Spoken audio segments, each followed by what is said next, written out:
Okay, thank you for your attendance. Can we draw the meeting to order? Any apologies? Apologies from Councillors Coventry and DeVink, Chair. And our apologies for Kenny Young and Russell Imrie and Brian Pottinger. Any declarations of interest at this stage? Okay, item 4, minutes the meetings of the 25th of November. Any? Yep. Jim?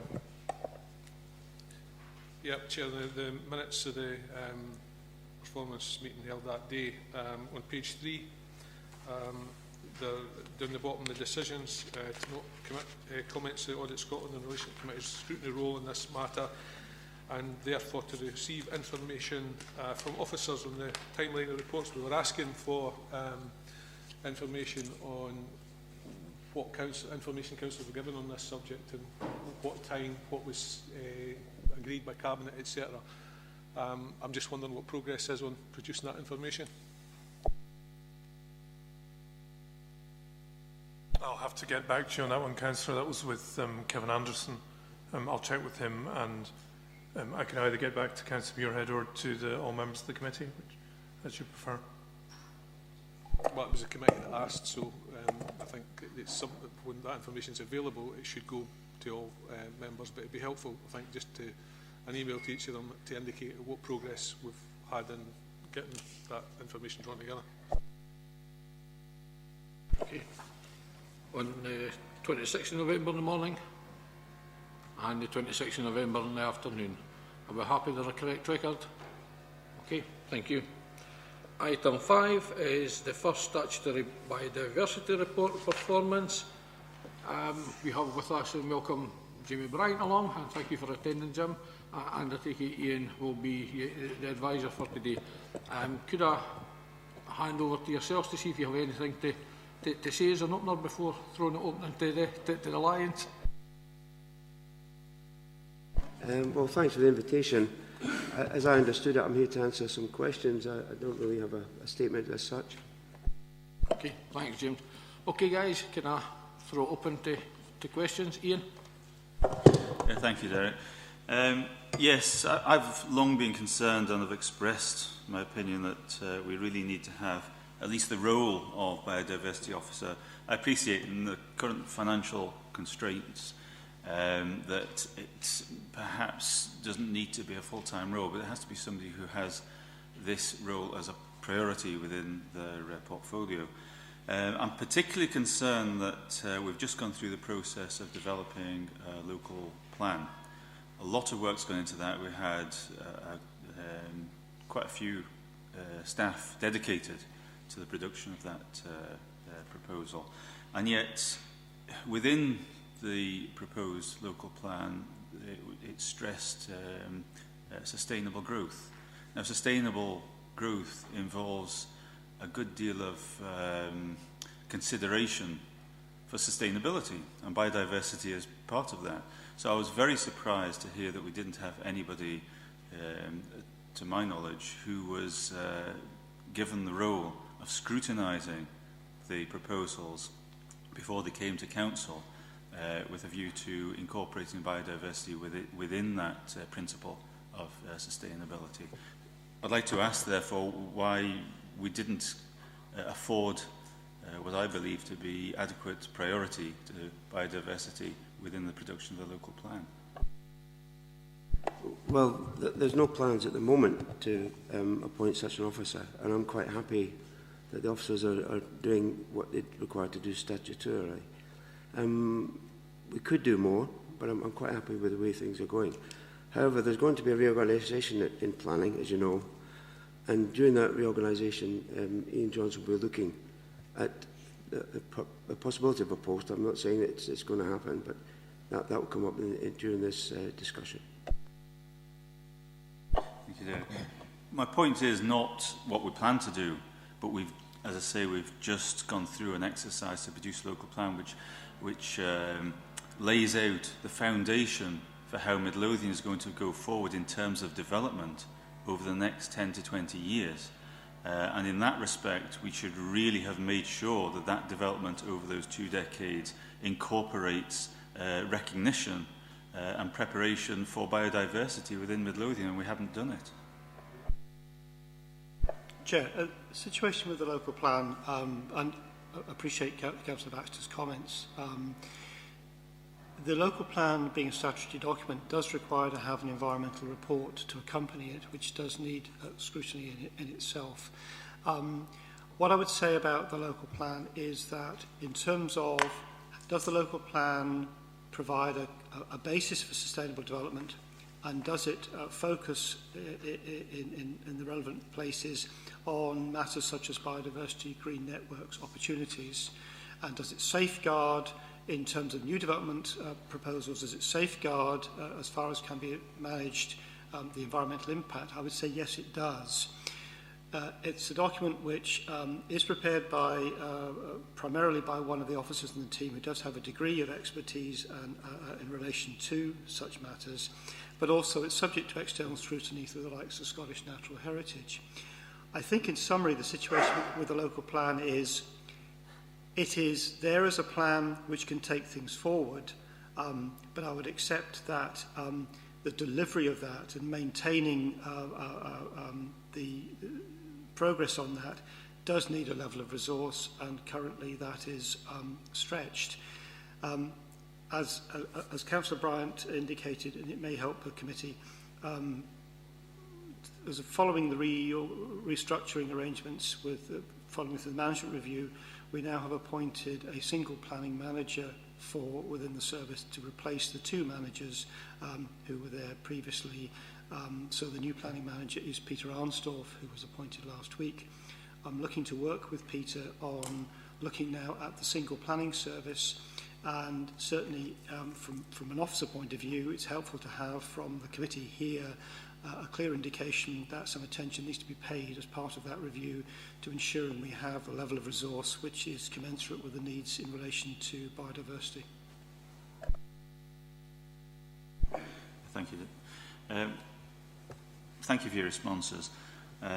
Moving on from the local plan and leaving aside the future plans, which we don't know, whether they'll come to fruition in the manner in which you suggest.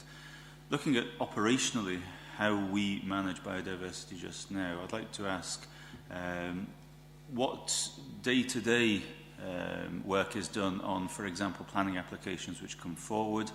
There have been a few instances where, as a member of the local review body, I've thought that there should have been input from a biodiversity officer.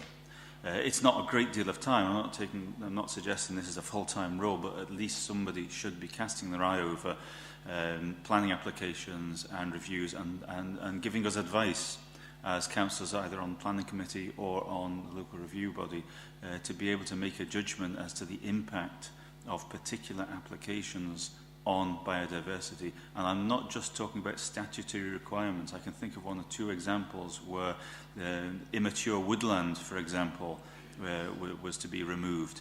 And this doesn't have an impact on any statutory requirements that the council has. There were no species, for example, that were resident in those areas which needed to be protected, but at the same time it is part of, if you like, a jigsaw across the whole of Midlothian. There are areas which, if you take, for example, green belts and green wedges, which is a current debate which is going on. My own preference is for green wedges because in green belts you tend to have an area where wildlife cannot flow freely in or out. So if a planning application comes forward for a plot of land which is perhaps not protected, it's not in the green belt, it's not designated as being anything other than for development, but at the same time will have an impact on biodiversity because perhaps it's part of a corridor to allow wildlife to flow in and out to another area. Is somebody looking at this kind of implication of any planning applications? Chair, so this is a technical question specifically on resources, operational resources. I'm happy to answer that. And obviously, Councillor Bryant may wish to add to it. But in terms of the position where we are, we have a service level agreement with the Wildlife Information Centre, TWIC as it's colloquially known. among the tasks that we agree with them that they do is they screen all planning applications that come in and advise us on any that they think they need to have referred to them and which need further attention. I fully understand that the first port of call for that is looking at the statutory designations, and clearly that's an area where we must ensure that we are doing the right thing, otherwise we can fall foul of the Act, and I'm confident about that. I do accept that there will be instances whereby maybe a greater understanding of local knowledge or a particular understanding of the circumstances of a certain site would suggest that it should have more scrutiny than it may get. And certainly I would hope that we could start to move to arrangements whereby we would have that higher level of scrutiny so that such applications didn't come through and provide concerns of that nature.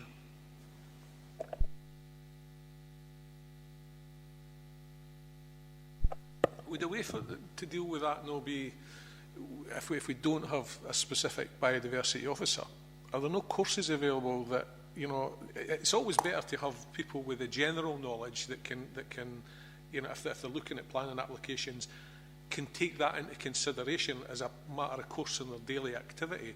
Are there courses that existing planning officers could be sent on that would give them enough of an understanding on the biodiversity issues to allow them to make these kind of judgments, you're right across the board, rather than have somebody almost looking at it as an afterthought?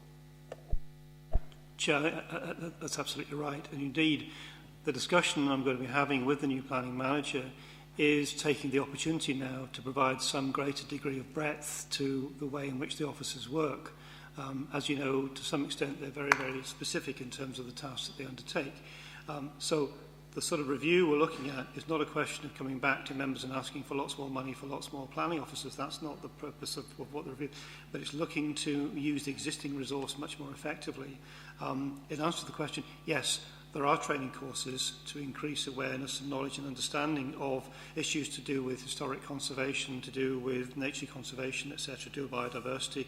So that's the sort of approach which, you know, I'm going to be looking at to try and upskill, awful word, but to upskill people, the existing officers, to provide that better approach.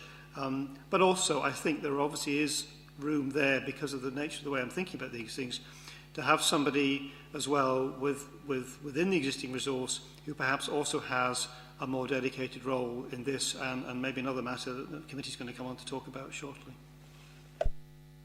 Okay. Any other questions or comments on this subject?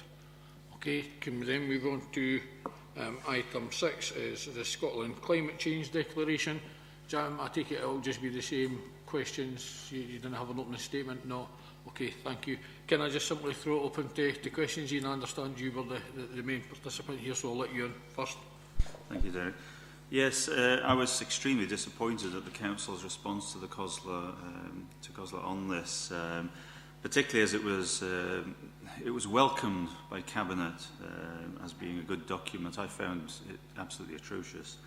As I stated at the time, that to say that the main achievement of the Council leader was to take part in Tough Mudder to publicise Earth Hour, having himself proposed Colt Hall open cast mine should be passed, which is many, many times more destructive than people switching off the lights at night. I was disappointed that biodiversity is now incorporated with the climate change and sustainable development within the Council. It again seems to be downgrading there. That some of the things I picked up from the document were that managing a reduction in governance seemed to be among the priorities for the year ahead. The points I made at the time, it omitted figures showing that Midlothian's emissions increased in 2012 rather than going down. Failed to mention that the Council's decision to improve the mine at Colt Hall would make it impossible to meet the Council's target for reducing emissions. Had no clear plan for how the Council will meet its target of reducing carbon emissions per head of population to 2.5 tonnes a year by 2020. It relies almost entirely on national and regionally driven projects rather than the Council's own efforts to demonstrate progress. It has no plan for promoting renewable energy in Midlothian, although I should say that I'm working on that with my colleagues in the council, and hopefully that will change. It shows little effort to make use of skills and experience in community groups in Midlothian, making practical efforts to combat climate change. But overall, I would say that the main failing of this document is that nowhere within the future risks did it mention Cold Hall at all, which will really blow out of the water any attempts we make in any other respect to reducing carbon emissions within the county. I just wonder how you react to that. Before I hand over to Ian, I'll just make a couple of comments. I noticed you mentioned Owen Thompson's Tough Mudder, but the paragraph before it, beneath it, Midlothian was a winner of the Scottish National Renewables League Award. You never mentioned that. Cold Hall hasn't even started yet, so I don't think that's a factor at the moment. I'll hand you over to Ian just now. Just on the issue of the planning application, clearly matters relating to impact on the environment, both locally and on a wider scale, are material considerations and would have been taken into account as part of the assessment of the application. But the starting point for the assessment of the planning application is the development plan and any material considerations that can affect what the position is on the local plan. So, to some extent, the issue of any one particular issue can only have a certain amount of weight in the consideration by the planning authority of an application. So I've just mentioned that as a way of just tempering, in a sense, the way in which these issues were considered as part of the application for Cold Hall Moor. Yeah, just before I bring anybody in, I wasn't at the last meeting, you know, I wonder if you could maybe just refresh us on what your concerns are with Cold Hall and how that will add to the emissions. Well, the climate change declaration, as opposed to the carbon management plan within the council, addresses the production of carbon by everybody within Midlothian, not just the council. So Cold Hall is relevant to that, although not relevant to the carbon management plan. Now, at the end of that document, I don't have it in front of me, I'm afraid, possibly as a result of climate change, my window in my office blew open and all the papers have gone missing. I can't find anything. But my recollection was that there was a point at the end of the document which said that which should include all known future threats and risks to managing the carbon dioxide production within the county by everyone. Now, I cannot conceivably see why Cold Hall should have been omitted from that, even though it's not started yet. It has been passed, it has planning permission, it could go ahead tomorrow. We don't know, but it is a risk, it is a threat. And that was the main point I was making. Alec? Chair, I wasn't at the last meeting either, so I didn't take part in the debate. But I didn't understand where Councillor Baxter's coming from, that Cold Hall Muir will cause a problem with carbon emissions, because as far as I'm aware, and I've worked in the coal industry all my life, the extraction of coal doesn't cause carbon emissions. It's the burning it that causes carbon emissions. And where we should be tackling the problem isn't on extracting open cast coal at Cold Hall Muir, but it's the burning it at the what you call it, Long Annet Power Station. And if you really want to address carbon emissions, then we should be looking for carbon capture at Long Annet Power Station, and no try to stop the extraction of coal at Cold Hall Muir. Yeah, well, if it hadn't been for the UK government stopping carbon capture at Long Annet, then we might have been well on our road to being to the forefront doing the carbon capture from our coal-fired power stations. But again, the UK government put a halt to it, withdrawing funding for it, and then put a tax on the oil companies. Look, Chair, I don't want to get involved in this debate. The energy companies in Britain are no longer in public ownership, and I'm quite sure Councillor Wallace should be aware of that. It's the companies that should be addressing carbon capture. And I'm not saying there shouldn't be government help to assist them on it.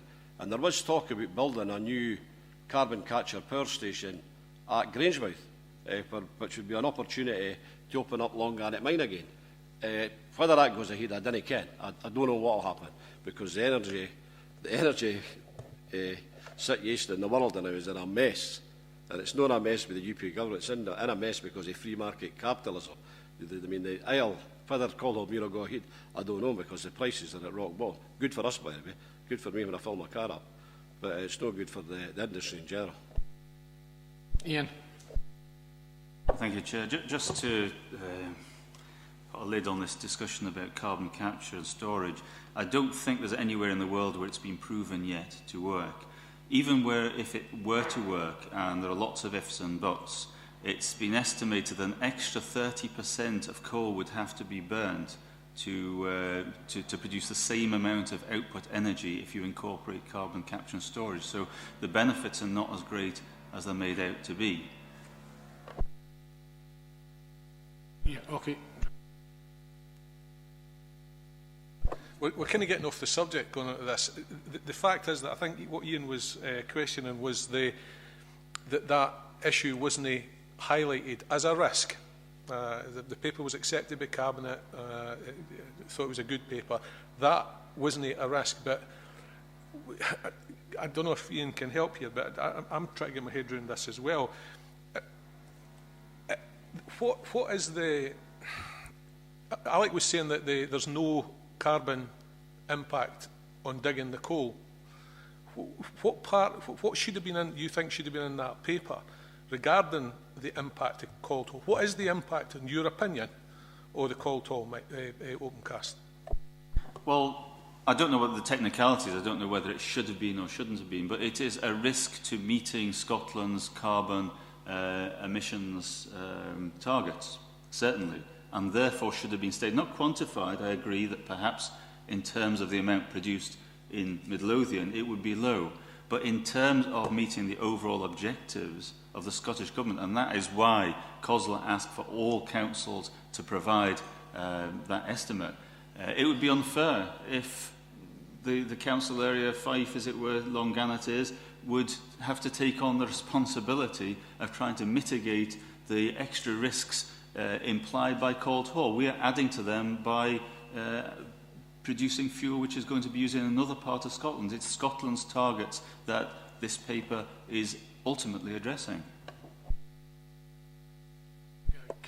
Okay, can I just let Joe in? Joe's tried to get in, but I think on the same subject. Well, again, we have to go back to the UK style of government, because we can't call them elected members, but the unelected House of Lords removed powers from the Scottish Government on energy consumption and how we have our energy programme running in Scotland.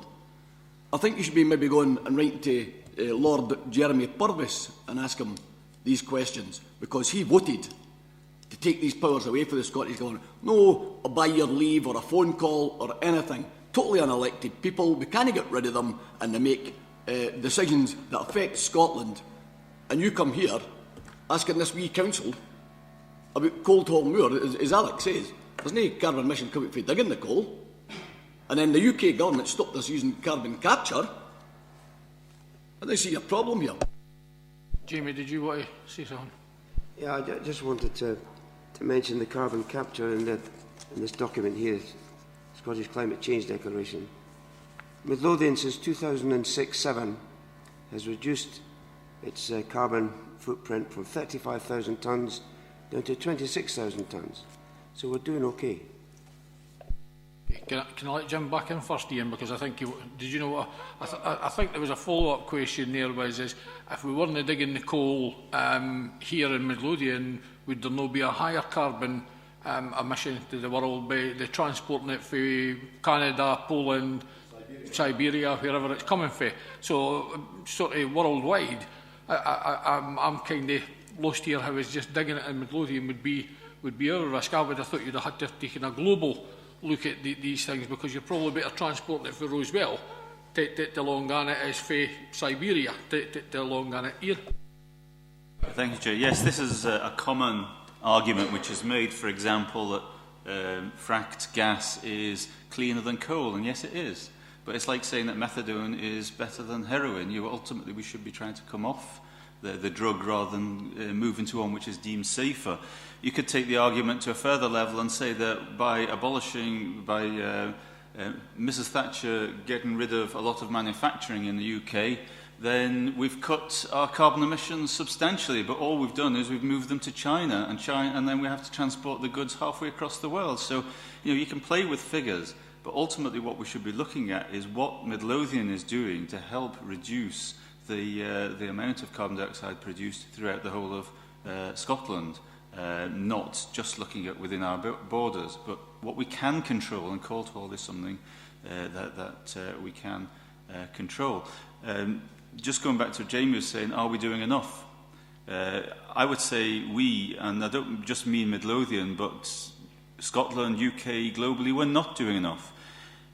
If we're to keep within 2 degrees centigrade limit of global warming, as the IPCC say is safe, we can only produce 550 gigatons of carbon dioxide globally.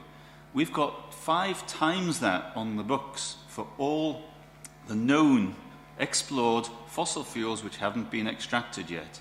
So if we're to stay within that safe limit, 80% of that has got to stay in the ground. No more exploring, no tax benefits for companies that are going exploring. 80% of what we've discovered has to go in the ground. So, Jamie, no, we're not doing enough. We're not doing anywhere near enough. Okay, any other questions? Ian? Just one less contentious one. At that last meeting, and I think you referred to it before, that the council had received an award for its solar panels on council houses. I think was that the one you were referring to? Because I asked at the last meeting if we could have figures on the numbers of council houses, because I think it's an excellent project and something which I think the council is trying and is to a certain extent exceeding in leading on this, and I would like to see this extended to a far greater number. But I have no idea at the moment what percentage of new council houses and the existing council houses particularly we have solar panels on. I'd be grateful for that answer. Thanks. I take it nobody has that information with them. From my memory, I think wherever we could put solar panels on, we were putting them on. There were certain areas where we couldn't, were facing the wrong way. Sorry, I'm not up to speed in this, but I can remember at some meetings the directions of the houses that had not been suitable. You'll probably can a wee bit more than me, but I'm sure we can get Gary Sherritt's team to pass on that information. Is there any other questions on this issue? Ian or Jamie, do you want to say anything in finishing? No? No. Okay, could I thank you very much for coming along and giving up your time to give us some answers today. Thank you. Can we move on to item 7, is the inspection of Cornbank St James Primary School nursery class. Mary. Thank you. Thank you, Chair. This is the report of the inspection. The inspection was carried out in October 2014. Councillor Pottinger has asked that we put school numbers and capacities on reports, which is why we've got the numbers and the capacities on there just now. The school occupancy rate is nearly 72%. The nursery is 100% full at 2020, but at the end of January the new extension will be open, and that's offering 30 places.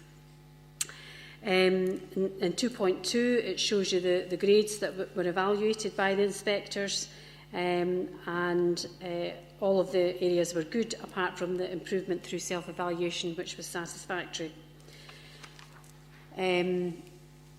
In section 2.4, the report outlines areas for improvement, and in section 3, the inspectors concluded that they were satisfied with the school's overall quality of provision, and they were confident that the school's self-evaluation processes would lead to improvements, and as a result they would make no further visits.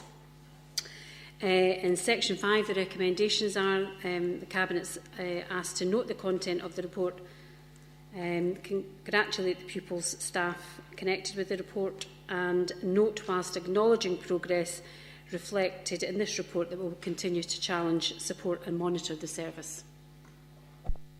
Thanks, Mary. Comments, questions?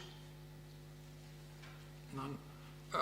I'm going to say from my point of view, Mary, it's that whilst it's an acceptable report, I'm not actually sure, and I think we've discussed this before, where we were happy with goods and satisfactory, especially when you can have, if I mind right, very good and excellence in these reports. And to be honest, if my memory serves me right, St James Primary School sort of has a reasonably high level catchment area, so it would be good to sort of see us trying to push, and we did sort of say that we would try to be looking for very goods and excellence in these. But however, there's nothing sort of standing out here that's wrong, but it's maybe worth making the point that we did some time ago say that we would endeavour to come away from goods to get to very goods and excellence. Jim? Aye, part of the role of this committee is obviously to be encouraging, but also to be looking to press ahead and improve things. One of the things that strikes me sometimes, and I know there's often a long time between reports, but to know what direction a school is moving in might be quite helpful as well. I don't know when the last report was done on this, but how does it compare? I suppose one of the problems with doing that is that regimes change, methods change, and the presentation of results can change. So it might not be meaningful enough to do that. But I just wondered if any consideration had ever been given to given information from previous reports, just so that we can compare if it's possible, compare the direction. The difficulty with that is that, as you talk about regime changes, different methods of inspection, but also the time between inspections. So it can be up to 5 years in a primary school setting. Equally, we're challenging about this report. The report is okay, but it's not good enough. And there's work ongoing with the school group managers to support the head in improvements. The head and the deputy were devastated that they got a satisfactory, and that's good in a way that, that it's about continuous improvement. It's about how we can support them to improve. And the school group managers work very closely with all of our schools on that. Councillor Thompson's asked us to do the same thing that you're asking for. Can we have a look at broadly over the last few years how things have changed? So we're going to pull that together and try and make it meaningful, because there's different regimes. And then, of course, if you throw in the care inspectorate that also inspects nurseries, then it can be more complex. But we're going to try and pull something together. Okay. Are we satisfied with the report? We agree with the recommendations? Okay, and thank you for your attendance.